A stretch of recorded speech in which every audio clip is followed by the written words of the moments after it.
Hello, welcome back to the Elyse DeLucci Show, episode 87. Happy New Year, everybody. Happy holidays, Happy New Year, happy everything. 2022. Can't believe it. And can't believe that it feels, at least in Manhattan, like we're headed right back into a lockdown. I dropped my kids off at school this morning, and first day back after the break.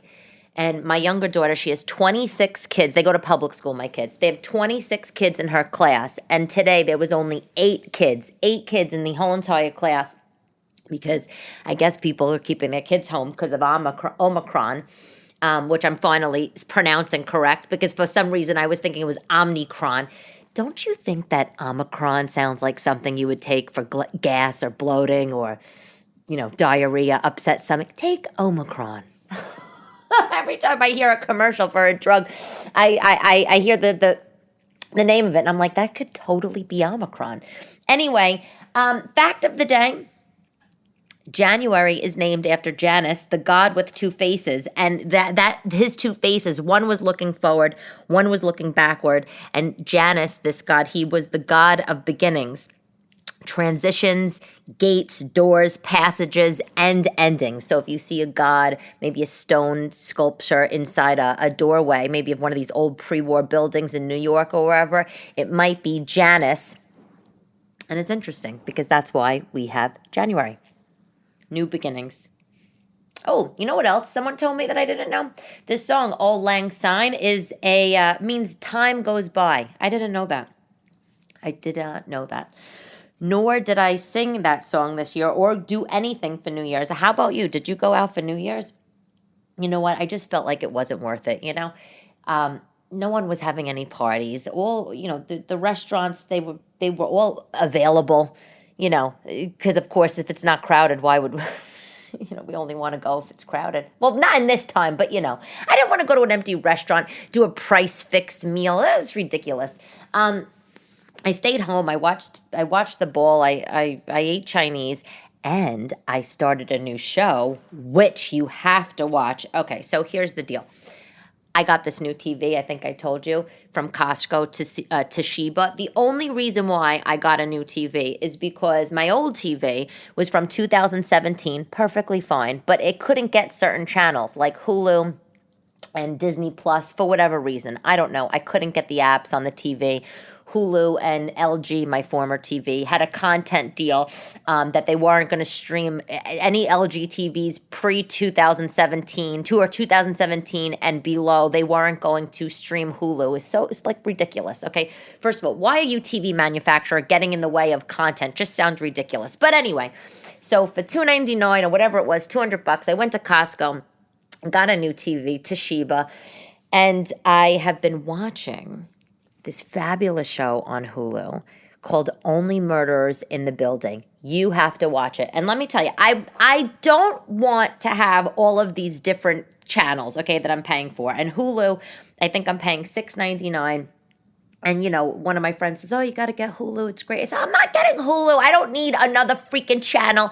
I pay $200 for my cable, probably like you, because I'm not a cord cutter. These are the people. Okay. Let me rewind. There's cord cutters and cord nevers, right? We say this in my digital world that I used to exist in, or I still exist in. But anyway, cord nevers are young kids that just never get cable. They never get cable. They will never know what a cable bill is. And cord cutters are people like in my age bracket, maybe you, that have gotten cable and then cut the cord, snip, because why get it when you could stream your TV? Anyway, and who's watching all those 700 channels? You know what I'm saying? So I decided, so I have cable. I'm paying $200 for cable, between cable, Wi-Fi, cell phone, ridiculous. And of course, now I'm doing streaming. So I don't even know what my entertainment package is I'm paying for in my house, but I know my entertainment bill per month is probably like $400. But I got Hulu, okay, for $6.99 a month. I felt like it was worth it because the programming, my girlfriend's like, oh, it's so good. You got to get it. I said, fine. So this show, Only Murderers in the Building, absolutely fabulous. I started it on New Year's Eve, and real exciting. This is how you know you're getting old, when you're like so excited for New Year's Eve because you're going to start streaming a new show. Anyway. It's amazing. Okay, it's about three strangers. Takes place in Manhattan, which is mostly the things that I'm interested in. Three strangers that have an obsession with a crime that happened in the Upper West Side building in apartment building in Manhattan, and the it's produced by it's produced and starred but with Steve Martin. Martin Short is in it. It's hilarious. And these neighbors, they live in this apartment building on the Upper West Side. A crime happened, somebody was murdered, and they're obsessed with trying to solve the murder. And they start a podcast and they try to track down the murder, even though the police were on it and are on it and all this stuff. And that's the whole show. I finished the last episode last night, and oh my God, it's so good. I don't usually watch murder mystery shows, that sort of thing, but not only did I have a friend that said you got to get Hulu, she didn't give me that tip for that show specifically. How I found the show was I was walking down 96th Street. Outdoor advertising still works. I'm passing the bus shelter. I see the ad for Only Murderers in the Building, and it was fabulous. It was like this fabulous apartment building, sort of like mid-century modern colors, like burnt orange and navy blue and brown and black, and that New Yorker magazine font for the title. Only Murderers. And I'm walking the girls and I'm like, oh, wow, girls, this looks like a good show, and they're like, okay, mommy. And so I noted it down in my notes. And when I realized it was on Hulu, I said, meant to be. So I watched it. Oh, so good. So worth it. So worth it. In fact, on IMDb, it gets like an 8 out of 10. And on Rotten Tomatoes, it gets 100%. Most things don't get 100% on Rotten Tomatoes. You absolutely need to watch it. Fabulous. Another thing that I saw over this break, and I miss talking to you. Can I say that I miss talking to you? But, I took a break. Let me say this before I get into the shows. I took a break, of comedy and podcasts. I took a break from everything. I was off from work. I took a break. I was supposed to be in Italy. I was supposed to go to Milan and Lake Como. And I was so excited to go, just get out of the city, go spend New Year's over there. I thought it was going to be great. I was going to have great videos to post too, because of course this is 2022. That's why we go places, right, to post videos. But I wasn't able to go because that stupid car accident, which I'm fine. And so all that stuff was foiled. So I decided while I had the time off of work, while my kids were in the UK, let me just take off. And that's what I did. So I didn't really do much. I went to the movies. I did a little shopping here, there. But for the most part, I stayed in the house. I did a ton of baking, cookies, not even the Italian baking that I do all the time. But just, for Christmas, no pinoli cookies, none of this. I literally baked chocolate crinkle cookies, chocolate chip cookies. I sprinkled a little sea salt, by the way, right before they went in the oven. Delicious. All that kind of stuff. So I had a very casual little break. Did go to the movies. Was a little apprehensive because did I really want to sit in a COVID theater? But it was fine. I went to the movie theater on the Upper West Side, and I went to see Licorice Pizza. Did you see this? Have you seen this Licorice Pizza? Oh, my God, so cute. So I was drawn into Licorice Pizza because the title, I thought, like, what a fun, campy title. But then someone told me it's just sort of like a slice of life from 1970s, like of young kids. And I was like, nah, I'm not going to do it. Thank God I did because it was great. It was totally different.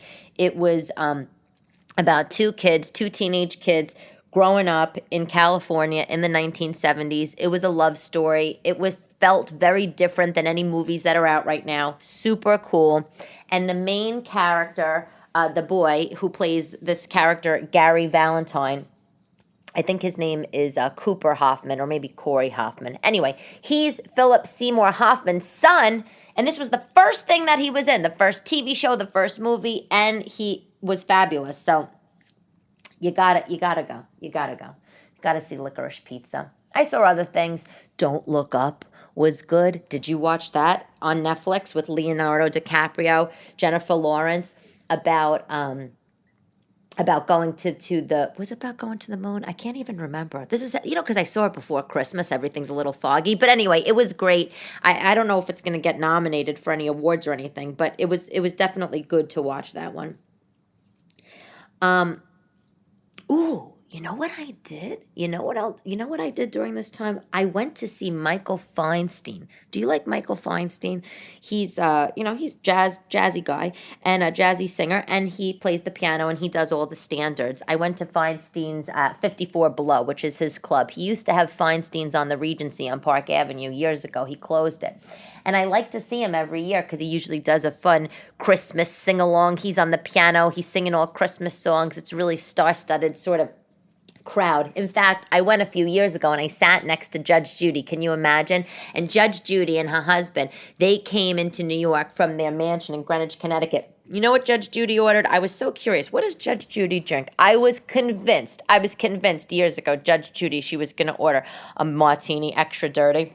No, she ordered a cream soda. That's what Judge Judy was drinking when I saw her years ago. But anyway, Michael Feinstein was singing Judy Garland's song celebrating her 100th birthday. Judy Garland would have been 100 years old.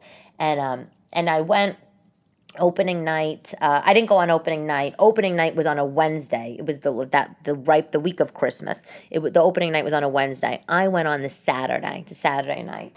And I was hoping I was going to see Liza there, but she was not there. Maybe she went on opening night. I don't know. But that was another fabulous thing I did. If you haven't been to 54 Below in Manhattan, go. It's worth seeing. The Countess Luann from Real Housewives of New York, she did a short run of shows at 54 Below, a Christmas show. I heard it was great. Michael Musto, he used to be one of the gossip columnists. I think he do gossip or showbiz? I don't know. He was one of the columnists at the Village Voice 100 years ago. He's like a fixture, for sort of in New York journalism. I don't even know if you could call it journalism, maybe tabloidy. But Countess Luann had a show at Feinstein's 54 Below. That was great. I didn't see Countess this year, I didn't see her. I've never seen her at all. But she started singing. But I did go to the Friars Club Christmas party, and I was talking to a couple there. I don't know what the guy did. I think, they were older. The guy was like a director or something, and the wife, she was, I think she was an actress, but she doesn't really work that much. But she went to go see the Countess at 54 and said it was great. So, if you ever have a chance, worth going to see. Everything, everything's kind of right now. A lot of the comedy shows were canceled. That was disappointing. Very disappointing.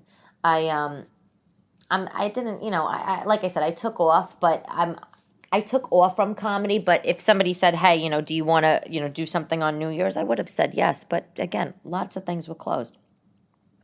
So, did you get anything good for Christmas?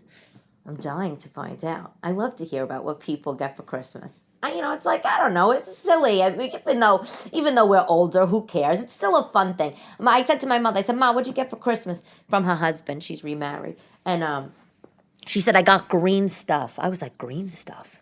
Like cleaning stuff? And then, my boyfriend overheard, and he was like, that means cash, Elyse. And I was like, oh, duh. I got some cute gifts. I got things that I needed. I needed a dustbuster. I know, like, who's doing a dustbuster? I wanted a dustbuster because these kids won't stop eating freaking Fruit Loops and Cheerios in my couch. I need a dustbuster to get in there. I got a dustbuster. I got a Scrabble. I have a Mackenzie Childs. Do you know that brand? The black and white checkers. I have a Mackenzie Child teapot, and it was broken. So I got a new one, a smaller one, which I recommend the small one because I had the bigger one, and it's so heavy to carry hot water. Like, what's going on? But I got the blue and white check Mackenzie Child's teapot. It's adorable. It has a little clear cornflower blue jewel at the top. It's very cute. And I got a couple other things, but the best thing that I got in my gifts, a big gift, and it was great, was a pair, or I should say is a pair, of Salvatore Ferragamo gold booties with a gold mirror chunky heel. Can you die? Does that not sound fabulous?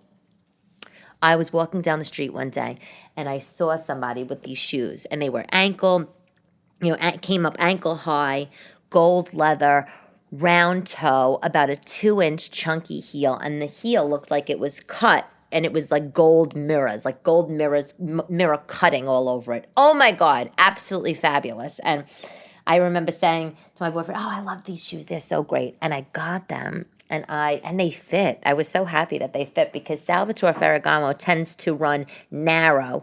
I have these ballet flats, the Verena ballet flats that they do. I bought them years ago for work, when I actually used to spend tons of money on things. And I was worried that the boots weren't going to fit because I was like, they run narrow and, my feet are regular, maybe on the side of wide, who knows. And excuse me. And no, they fit like a glove. They were perfect. I got my regular size 9. My boyfriend asked me what size shoe I was. I told him I was an 8.5. He says, "Oh, well, you're the only 8.5 that has all shoes that are size 9. I said, "Oh, funny." I bought myself a couple of gifts. I bought myself a few Christmas gifts, things that I didn't, I didn't get. I didn't, I don't know. Nobody really, I guess, thought to get them. But one of them was the Naples and Amalfi Silver Spoon cookbook.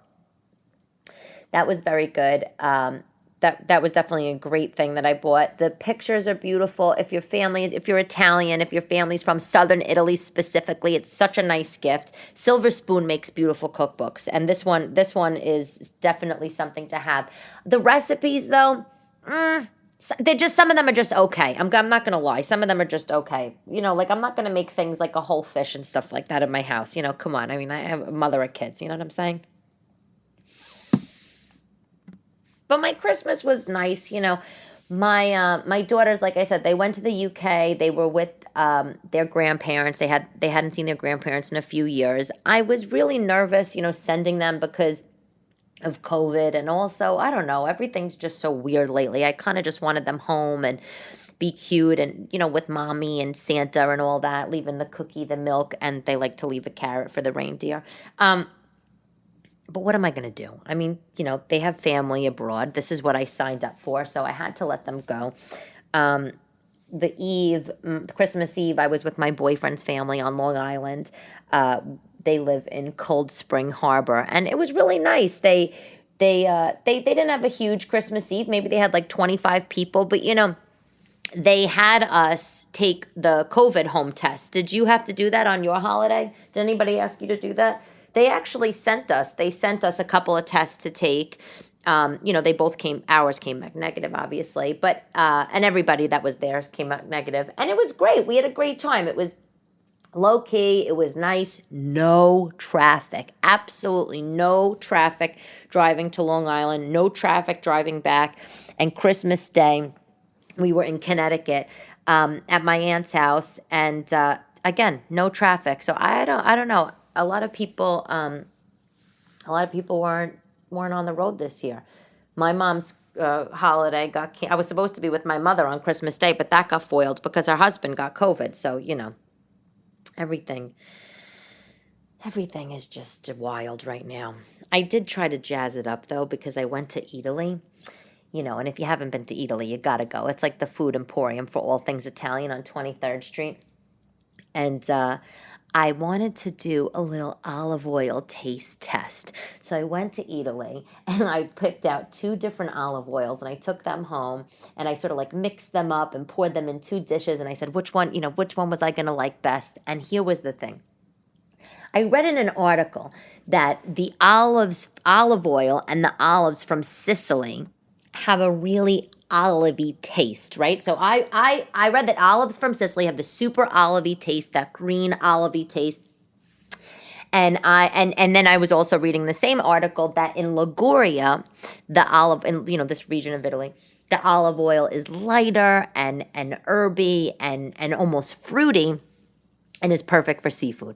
So, jazzing up the Christmas holiday, find fun things to do. I decided, let me go to Italy. Let me do an olive oil taste test. I buy 2 bottles of olive oil, one from Sicily, one from Liguria. And when you go to Italy, they have all the olive oils listed by region, organized, I should say, by region.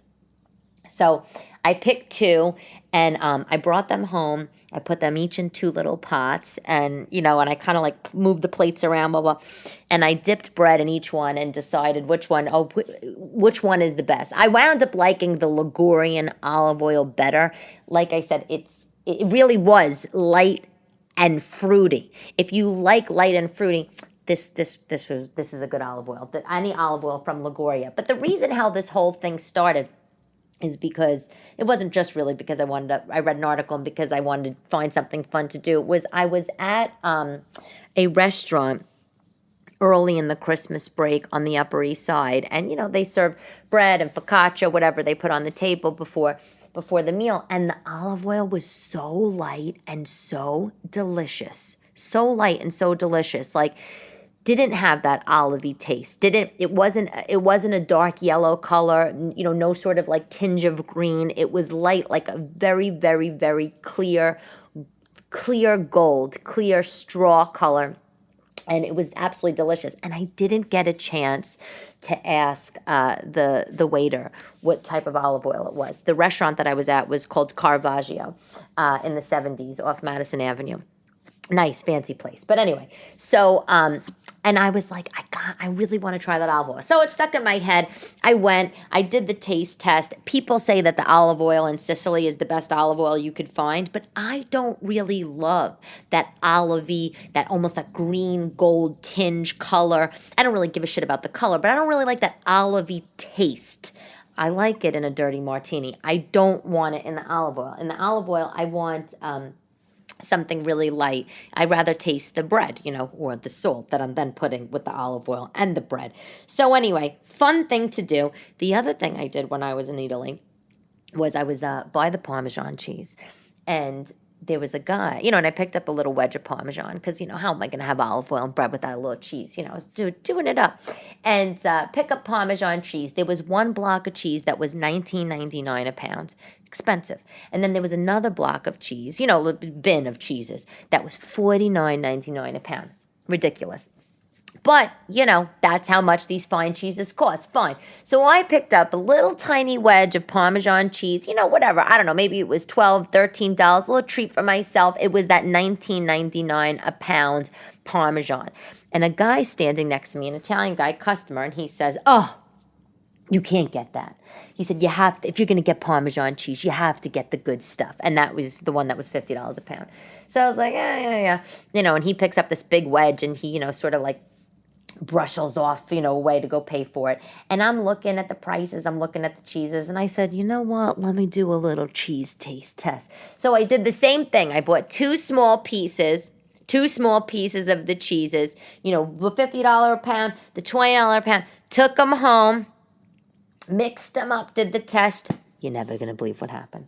I forgot which was what. So I have no idea. So you know what? They both taste the same to me. That's just the freaking quite honest truth. I mean, I'm sure to the very, very sophisticated palate, the two cheeses could taste very different. And I'm sure that if I was in a class and somebody was saying to me, you can taste hints of this nuttiness in this Parmesan, you could taste this one is aged, whatever.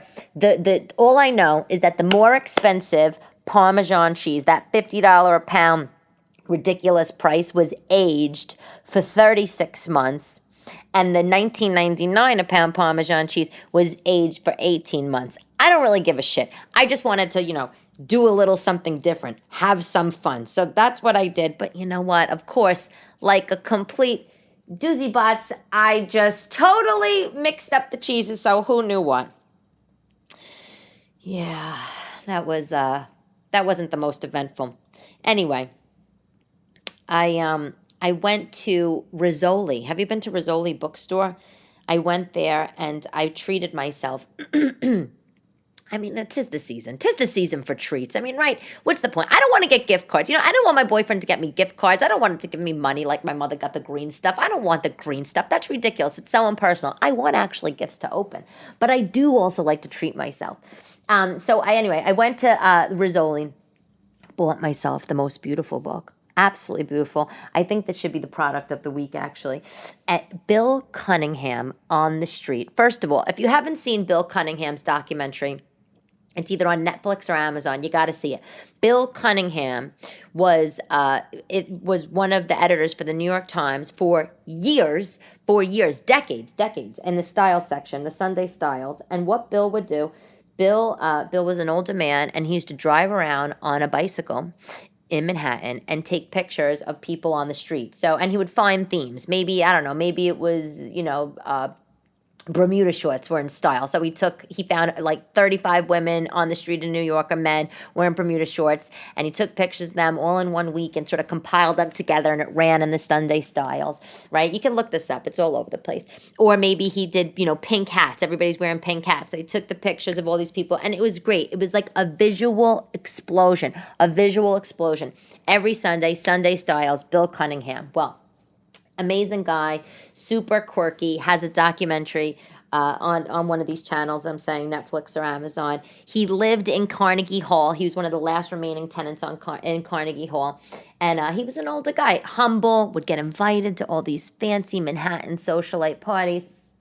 Never wanted to have a drink while he was there. Never wanted to have a bite of food. He only wanted to be there to take the pictures. Anyway, so a book came out, coffee table book. Fabulous. It's called Bill Cunningham on the Street. I bought it at Rizzoli. I paid full price like an idiot. It was like $60. You can get it on Amazon for $30 or $35. It makes a great gift. It's basically all of his photos through the decades, and it's separated out by the decades, 80s, 90s, yada.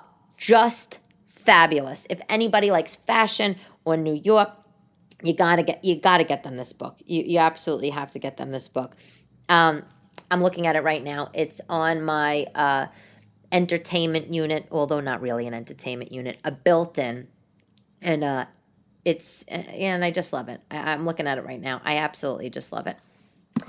So I got my ex-husband a lot of presents, by the way. How can I not get him presents? How can I not get the guy presents? I mean, he's the father of my children. I got him stuff. I got him a lot of British import food. I got him some, I don't know, rhubarb jam, digestive biscuits, Tim Tams, although I think they were Australian. He said I didn't give them to him, but I did. I know I did. I wrapped them up. A bunch of stuff, right? All these little things that he liked. I also took the girls, to the store to get him presents. Whatever they wanted to pick out, I bought. It was in a bookstore. So, one of them, so cute, picked out an atlas. They were like, Daddy likes maps. I was like, okay, we're using atlases, sure, in this day and age, sure. Another one picked out a puzzle, very cute. Got him a bunch of things, a very nice card. He got me a couple of gifts. I mean, really? He could have got me a little more, just a couple of gifts. But he got me this cute book. It's a cute book. It's a great gift, another great gift. It's called All About Mom and Me. It's a hardcover book. He got me 2 of them, one for each daughter, which is really sweet. And basically, you write in the book. The mom writes in the book, and it's a question and answer book, right? And it has 2 sets of questions, 2 sets of answer areas. And one is for the mom and one is for the kid. And it says, what my favorite thing my mommy makes in the kitchen. And the mom answers, and then the kid answers. Or it's like, what's the best vacation we've ever been on, so on and so forth. And just great. Just a great book. I didn't obviously fill anything out yet, but we will start to do that. We had a nice time, though, I should say. My ex-husband and I, we did have a nice time. We celebrated our daughter's 6th birthday. We did a family dinner together. We went to Quality Bistro. He handled the whole thing. He booked this, it's a restaurant on West 55th Street. He booked this outdoor little private tent cabin thing that they had. And then we went to go see the tree in Rockefeller Center, the light show at Saks Fifth Avenue, which was fabulous this year and goes off every 10 minutes. And thanks to Omicron, we got to just go right up to the front of the windows, right up to the front of the tree. We had a nice time.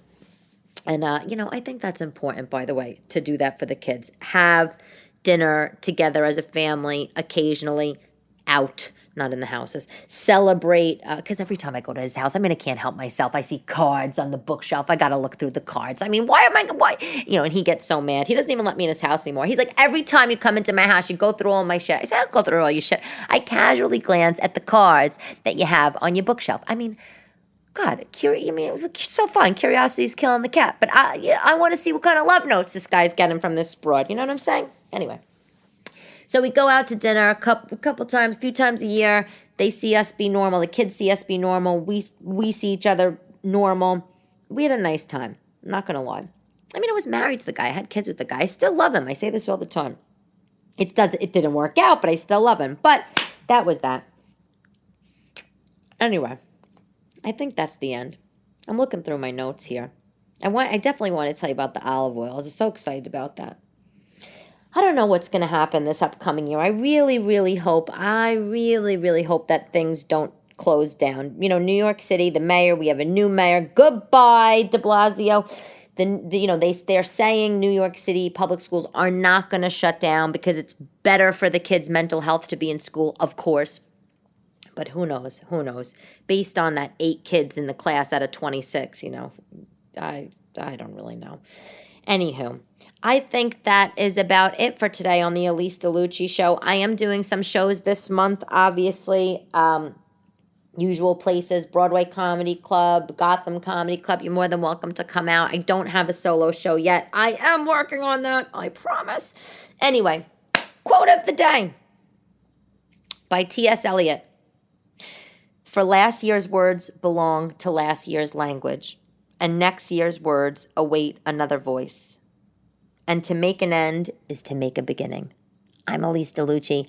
Thank you for listening. This is episode 87, and we are crawling our way to 100. Please leave me a review on Apple Podcasts if you don't mind. I read them, and it helps the podcast. Talk to you soon. Bye-bye.